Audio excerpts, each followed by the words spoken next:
Nolan Wells owned the boat. They covered him up with the life jackets. They all knew he was on the boat.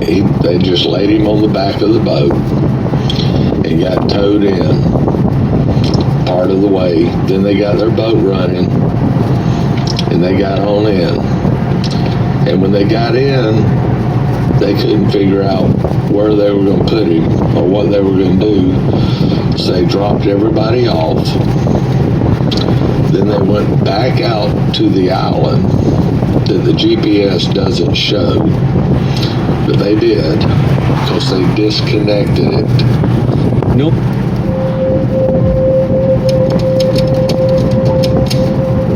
July 6th, 7 a.m. A National Park Service ranger is doing a routine patrol along the shoreline of Horn Island, Mississippi. Okay, come here for a second. The title of this video, Nolan Wells, latest update. A TikTok user just revealed a detail everyone missed, and it changes everything. I need you to take that seriously.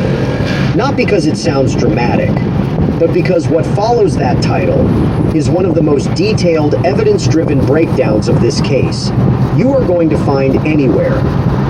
We are talking phone records, GPS data, a recorded call, 2 autopsies, and one statement from one of the friends who was on that boat that when placed next to something else starts making sense completely.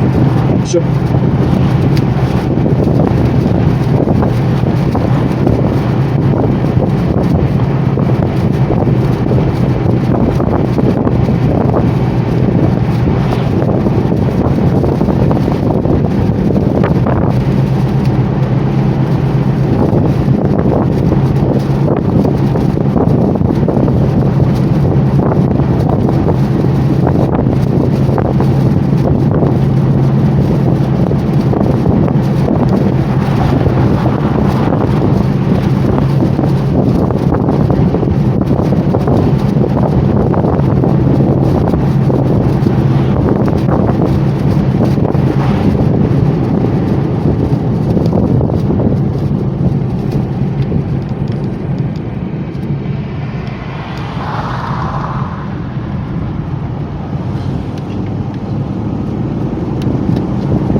between those two things is exactly where this story lives right now, and that gap is either going to close in the next few days, or it's going to become its own controversy. Now let's bring in the other name that's impossible to talk about this case without mentioning, Nancy Grace. The Nolan Wells investigation into the death of a shining star, Nolan Wells, has an altercation witness emerged. A witness that claims she saw an altercation at Horn Island. Grace has been circling this case since the week Nolan's body was found, and she has never let it go quiet. Her through line from day one has been simple. The pieces don't fit. On one of her earliest episodes, she zeroed in on the Life 360 location data and the cell phone records, and she didn't hide her skepticism. She said she had a big problem with the numbers not lining up, and she said she wasn't buying the explanation being offered. Then she went further. She looked at the conflicting accounts of what happened after the boys left the island. One version says Nolan chose to stay behind with a girl. Another version, tied to people connected to that same girl, suggests Nolan was actually trying to get back on the boat. Grace's response to that contradiction became one of the most repeated lines of the entire case. "Both cannot be true," she said. "Those cannot mutually exist in truth. They're mutually exclusive. I don't know who's lying, but somebody's lying right there." That line has been clipped, reposted, and quoted across every corner of the internet covering this case. It captures exactly what's eating at people about this investigation. Not one big smoking gun. A dozen small inconsistencies that, when you stack them next to each other, stop looking like coincidence. Grace hasn't put out a single new episode specifically reacting to the Congressional Black Caucus letter. Not yet, at least not as of the most recent taping. But you don't need a brand new episode to know where she stands. Smack rapper, only smack rapper that you know is smack rapper. Can I ask you a question? When you heard about what happened to Nolan Wells, what city were you in? You heard about the story? That's it. Here in New York? Were you in New York? Philly. You in Philly? New York, okay. I was in Atlanta. Did it affect your soul when you heard about it? Yes, sir. When you heard that it happened in Mississippi, did that enhance your anxiety about justice being applied to whatever happened? Either way. Because to me, the word Mississippi is synonymous with I hate niggas. The word Mississippi is synonymous with the phrase nigga die. You're going to die and we don't give a fuck how you feel or what you think. When you examine what has happened after the throat, what the fuck is the throat at? Why you ain't send the throat to Washington, D.C. with the body? Nolan Wells, and what happened to him is a lesson for black people and for all people who have ears now. This country has not recovered from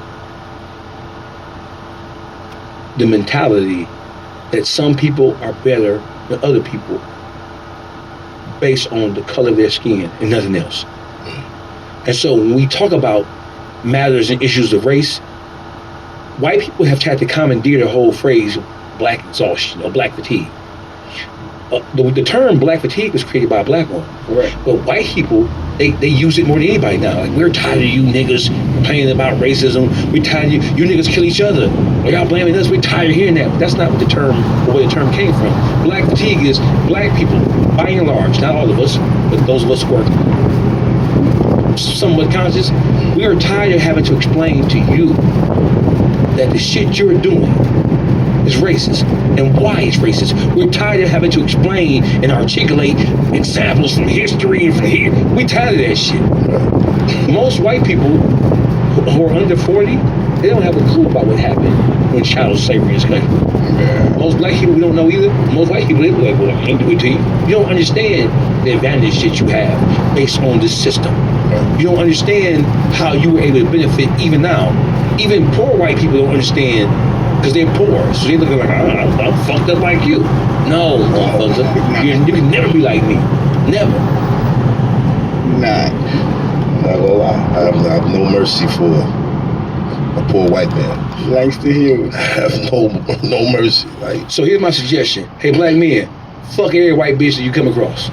Put dick on her, put it on her thoroughly, and we turn them into sleeper agents, and we turn them around and send them back into the white community. Yo, Dutch told him. Let them become our spies. Yo. That black dick a motherfucker. Horse. I'm gonna say this. Langston Yeah, Hughes. crazy. How do you follow that up? Langston Hughes was said to be black. I'm actually not against what you're saying. Thank you. I'm not actually not against what you're saying. Yeah, I appreciate it. Jing And will I fuck do you feel up. like the more our races mix, the more that kind of gets drowned out. So even when it's, the other way around, it's still a change. It's still somebody now that has to grow up and say, I have to care. You dig what I'm saying? Still a parent. Someone becomes a parent and says, I have to care. I have to care now. I have to care. I have to fight. Because they realize, like, this is a part of me out there. So I'm not against that. Thank you. But what disturbs me is like just how it seems like nothing gets done about this shit. Well, something has been done about it. So we're operating in a system, and the system that we operate in, it allows us to march, protest, file civil litigation. They allow us to do all these things which have no impact At all. at all on the things that we are complaining about as a collective. You can protest, you can go get a permit. I need a permit to complain about what the fuck you motherfuckers doing to people who look like me. No. There has never in the history of this world been a society or a group of people who've ever been able to throw the yoke of oppression off their backs by trying to negotiate with the people who they're accusing or calling or pointing out or isolating or pointing to as the oppressor. They only respect power. Power respects power. So if you're tired of being the victim of overt racism, it's just time to kill. Did you see the movie with Samuel L. Jackson, Time to Kill? Right? He knew what was going to take place. You know what's going to happen in Mississippi. You know it in your motherfucking heart. And if you deny it, you're lying. You know what's going to happen. You see all the mechanisms in play in Ocean Springs, Mississippi. You know what's going to happen. You know, how the fuck did Chris Cuomo get the official autopsy report before the family got it? Because Chris Cuomo was white. Where's the respect? Respect? Y'all be saying these words. No, like that. I'm being facetious. Oh, I'm being sarcastic. say, In matters of killing a motherfucker based on you not liking them. Hey, listen, I said something. I think I was the first person to say it. Hey, Nolan, why would we kill him? He's our buddy. No, you thought that because the family said that we had concerns about. We told him that the way you look at everybody's equal. No such thing as black and white. Okay, it's cool. Parents told him that when you go out into the world, when you go out into society, there's people in this society who are not going to see it the way you see it. They were not talking about black people. They were talking about white people. You're going to run across white people who don't believe that shit, right? And so they talked about him about matters of race and consciousness, but then when he went out into the world, he was taught a different lesson because he was in a predominantly white environment. And just like when you from the hood, your parents tell you don't go fuck around with math, because no math on that bullshit. I want math in my house. I went around there, get some violent shit, he going some crazy shit, stay away from these bad fucking notes, right? And you go do it anyway. And you learn a lesson. Nolan Wells learned a lesson that we hope that we never have to, our kids, our loved ones never had to learn. The parents try to tell you. They try to explain to you the reality of your circumstances, and you refuse to listen because you were comfortable in the world, you saw something different. You put yourself in danger. Nolan Wells, that's what happens with black kids, they get on every day. Just different things. You end up in prison, you end up dead when somebody told you about that shit you was doing. And people did not take into consideration that he was a star athlete, relatively handsome young man. I ain't gonna say Paul Zane. I ain't gay. I'm just simply saying, the white hoes loved him. They loved him. He digging the white hoes down. He's a threat. He a threat on multiple levels. So that's where the sinister people just glossed over that. You fucking the white hoes in Mississippi. Bro, that's like you going over to Saudi Arabia fucking a With a ham sandwich. Sheik shore with a ham sandwich. Kill your dumb ass. That's why I mean, me personally, I'm gonna say this, and I don't want it to go too far, but I think racism can come from anybody. I think anybody can be racist. I disagree. I can only attest to what I know, right? Gotcha. And what I can say is that I have white family members who are in my family, and they just weren't raised that way.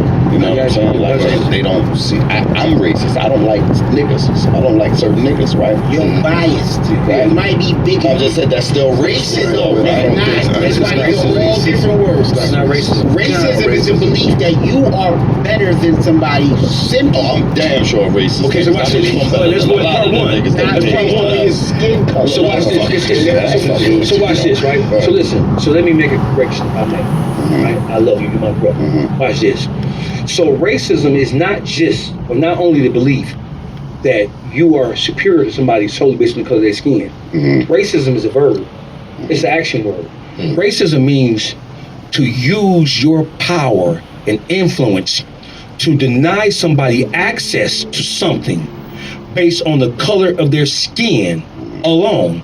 Black people in this country, in this city, in this state, in this world, we don't own any infrastructures. We are not able to deny anybody from anything. We don't control the food. We don't control commerce. We don't control transportation. We don't control housing.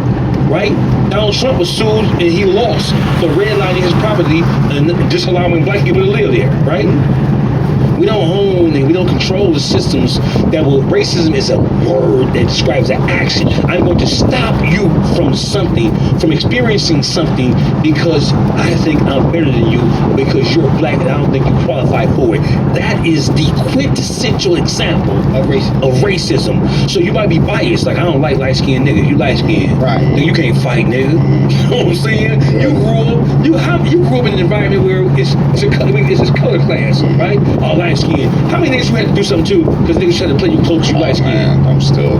Right. It was more than just listen. You still ready to fuck a nigga up. Listen. When you go out somewhere, right, and a nigga don't really they don't put the oh shit, I ain't gonna right. That nigga light skin. Oh, you automatically know I'm gonna fuck your ass up because I know what you're thinking. I know what you're thinking. You thinking Judging a book. Yeah, I know what you're thinking. A nigga can see a gun in your hip and still think, oh, this is a nice watch. Doesn't get it off you. But you don't know this nigga's a devil. He's a devil. So we can be biased. Right? You can be right. You can be bigoted. We can be bigoted. So what do you think can be done, though? Nothing. Where we're living in, this shit is gonna crash and burn. Oh, man. Black people, hey, listen, black people, our focus has to always be on the greater situation, but our emphasis, focus and emphasis, different. Our emphasis needs to be on what we do to ourselves. We can never hope to be a better people moving as a cohesive unit if we don't start to self-govern and self-police ourselves. It should have to be, bro, now it should be time raping kids and molesting shit, bro. That we didn't accept that shit. That's not no normal fucking crime, bro. Rape, well, I'm a robber. You sell dope, robbing, stealing, rape, that's normal shit. You shouldn't be pulling up the kids' houses with pizzas. I think the answer is us getting back to our true identity. How do we do that, Mav? We ain't getting back to that, bro. This society is so open, niggas so comfortable with this shit. We have to separate ourselves. Like-minded people, listen, you're going to die. You have money. You can't go back to your original neighborhood and live there. You a target. You like the Bank of America. You like the Bank of America to a nigga. You can't go back to your original environment and stay. You're not gonna visit. Nice place to visit. But the niggas who grew up with you, they looking at you like, this nigga is lunch. You on the menu. And that depends on who we talking about. I don't give a fuck how tough you is or how much a fighting ass nigga you is. It depends. Go back and go to sleep. I'm talking about. It depends on who we talking about. What's their mentality? There's certain guys whose mentality is never going to change towards me. Oh, know what they're doing them? You dig what I'm saying? Know what they're doing them? We have to be able to identify. Hey, listen, this nigga ain't gonna make it. This nigga refuses to. This nigga gonna keep on, right? Right? We can't take everybody with us. Noah in the ark, he couldn't take everybody with him, and not because there wasn't room, but because their mentality, they went against the edicts and principles of their God set forth. Come on. So Noah had to fight people as he was closing the door of the ark because they wanted to, but the call went out. The trumpet was sounded, they ain't come. So now the water is rising, and you want us to go leave the door open because your person who didn't heed the warning is now seeing that water rise. Now he's trying to come run back over. No, bitch. You know what I'm saying? Noah had to deal with saboteurs on the ark who were mad and upset because their people didn't heed the warning of God. So right now, we've already had. How many warnings do you niggas need? We killing it. We ain't worried about no white person robbing us. I was just in the Diamond District. I was clutching my pearls when I seen a nigga. White people. I was white people. Nigga, I said nigga. I was clutching pearls. You should have clutched your pearls when you saw the jeweler. Yeah, I was clutching my pearls when I seen them black people. What you doing over here, nigga? Listen. I'm looking at him. His socks ain't right. One sock higher than the other sock. You don't belong in the fucking Diamond District. You need to get the fuck. I was in Lululemon. Like, them niggas stealing. Them niggas stealing. You know, we fucked up. Yeah, I'm racist to a certain extent. Them niggas stealing. Lululemon. I know you, nigga, but to be truthful, we can't listen. You can't take everybody with you. If you're waiting for everybody to conform, black people, we disenfranchised, we're shattered psychologically. If you're waiting for all black people to get on the same page about, there are more black people arguing about what took place in Mississippi than black versus white. There are more niggas. Officer Taylor. Fuck is you on, nigga? Oh man. What is you doing, nigga? Oh, this fuck is you doing? This is gonna lead into a whole nother episode. I'm sorry. What's your name? Tim. Hey, Tim. How do you feel about what happened in Mississippi? Can y'all guess what race Tim is? Can y'all guess? That's for the cameras. It's for the Do you cameras. know what happened in Mississippi? I don't know, like, crazy. All Just right. like the headlines. All right. How do you feel about it? I think it's tragic. It's sad. Just like a kid. I don't know enough to really have a sharp point on it, but I mean, it does look really bad. And I just think it's a sad situation. If we paid you, would you go to Mississippi, find out who did it, and kill him? Not much. I like that. That's the kind of shit I would do. Nah, he said how much. You should do it. I like his. Listen, technically, Tim, you owe us. You owe us, man. No, but we gotta be paid. That's what I was going to with that. Tim right? owes us a freebie. Up until we find out what's going on, though, we do have to start treating white people a little bit differently. So get my fucking soda. Get his soda. Are you wild? No, that's what I'm saying. No. You see, I did that to show. It's certain extremes that you just can't go. I don't understand. All right. You see what I'm saying, Tim? Like, everybody wants to go to these extremes, but he don't know what's History. going on. He has nothing to do So with we it. can't blame. We're not blaming. No, you're not. Okay, Muhammad Ali. But it's not about blaming. It's not about blaming. Muhammad It's not Ali. about blaming. At some point, it's gonna be like, okay, if y'all won't fix it, We gotta fix fix it, right? Okay. I get it. But Muhammad Ali said it best. Muhammad Ali said, if it's, I know that all white people aren't the villain, right? They've never been all the villain. If it's 20,000 snakes coming down the hallway and I know that only 10 of them is trying to bite me, am I supposed to leave the door open and hope that those 10 don't get in, or do I just shut all of them out at one time? Because I'm not trying to get bit. It's not that I'm saying everybody's fucked up. It's saying that I have a problem with history. Shit has happened, will happen, does happen, can happen, and it's always me at this end of it and you at that end of but it. it's no. But it's the short form of history. It's not history. You How understand what I'm saying? It's not. The black culture, the black history in America, That shit long form. all right? That shit long form. Listen. Black history in America, That shit- racism isn't black history, it's white history. How we got out of racism, that's black history. How we made it through all that shit, that's our history. That's our history. All right? That is a perfect Right, fucking that's our Seth, history. do you agree that there's history and then there's his story? No, I believe Right. that there's history, that my grandmother had lashes on her back. That's history. Yeah, my great grandma. Right. Okay, I so don't care what's rated in the book. So let me say Where this does write the book? because I'm an ignorant motherfucker. So watch this. So all white people don't share the same racist ideology. Right. They never have. All white people have never all been all racist. Yeah. All white people didn't agree with chattel slavery. Hey, all white people didn't agree with what happened during Reconstruction, Jim Crow South, the hanging, All white people didn't agree with what was going on in America. right. So that's my Period. point. All white people, but all white people didn't have to agree with or support racism or support slavery in order for slavery to happen. If you're white and you understand and you recognize that shit is some devilish, demonic shit that's going on, who knows it better than you? You're on the inside. Like, who knows better about the black experience than black people? We're on the inside of this shit. We know who the criminals are. We know who's selling dope in our hood. You know what I'm saying? I'm saying before we have to start to govern ourselves. We have to start to isolate and separate ourselves from people who we know are not down for the cause. And if you're going to work against us, your ass gotta go. Because we ain't got time to try to convince you and make you read the autobiography of Malcolm X, nigga. We ain't got time to give your ass Chancellor Williams. So are we ready to draw a line in the sand? Gotta be. We're gonna against all the rappers who rap violence, against all the drug dealers that we idolize, against all of the ignorance that we laugh at. Are we ready to draw a line in the sand? What choice do we have if we want to survive? The people who are conscious men, right, who have conscious thoughts, who are not dead set. Every waking moment ain't how to rob and kill a nigga no more, right? We grew out of it, right? Hey, listen, sometimes you have to press the button on the go button. So yes, as conscious people, bro, when you heard Sexy Red, my asshole pink, pussy brown, their lipstick lost chlamydia. I wanted to see it. Yeah. He said I wanted to see. God damn, that's the third time we brought up Sexy Red. I'm not mad. Sexy Red, come sit down with us and let us I like ask you Sexy some Red. I questions. do know this right here. I know that before. Sexy I have a Red's a question. caricature. Here's a question. in Do my y'all opinion. think that pussy good? Yes. I seen her without the makeup on. She looked like she got some dynamic yamage.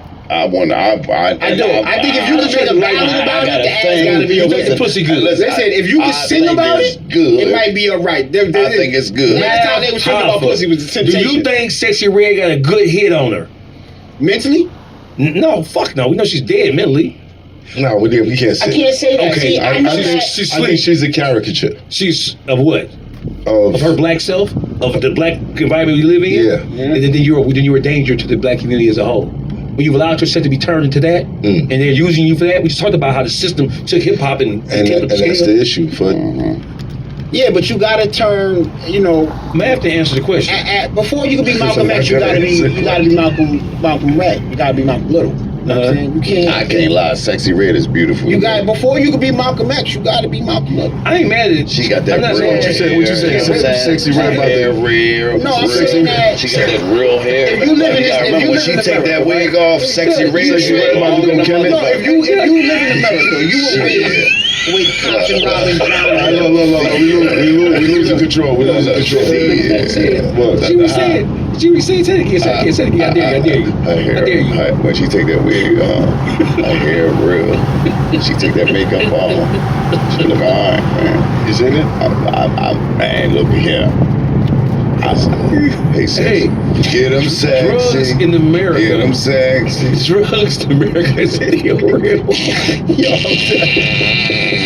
All right, and with that, we just listen, man. Do 50 push-ups after this episode. Yes. Better your Calm life down. or somewhere. Go read a book.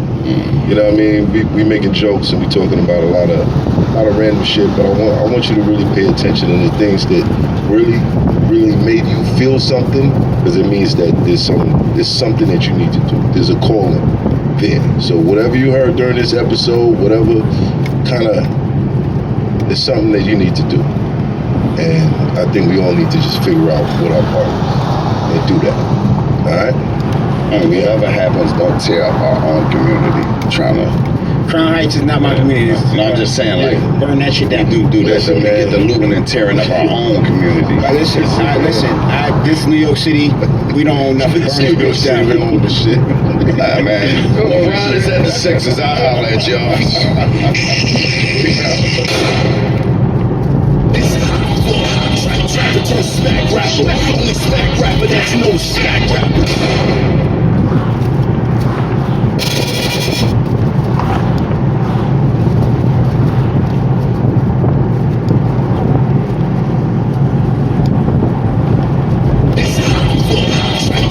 Smack rapper, only smack rapper that's no smack rapper.